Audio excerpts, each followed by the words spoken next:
So New York Army Brooklyn, no, parehas sila ng pangalan at ano nga ba ang pinagkaiba nila? So let's find out. So ayun na nga, this one is the Brooklyn New York Army. This one is the first release ng New York Army perfume.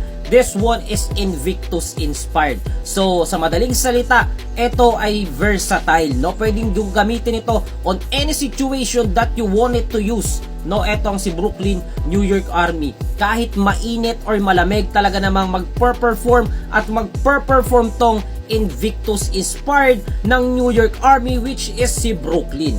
Ano nga bang pinagkaiba niya doon sa may color black na bote?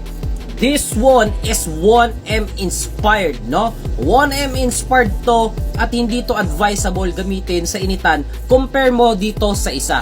Dahil itong isa na to is much more yung smell niya sa cinnamon. So in short, may leaning towards siya ng konti sa pagka-gourmandish type ng perfume.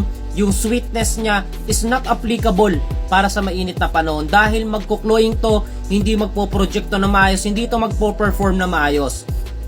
So in short, etong isa na to ay malaki yung pinagkaiba doon sa first release ng New York Army. So pwede nyo tong makuha both on the yellow basket natin dyan sa baba. This one is mas mura nyo siya makukuha if buy one take one nyo siya kukunin. So again, that's it, no? This is the Brooklyn New York Army.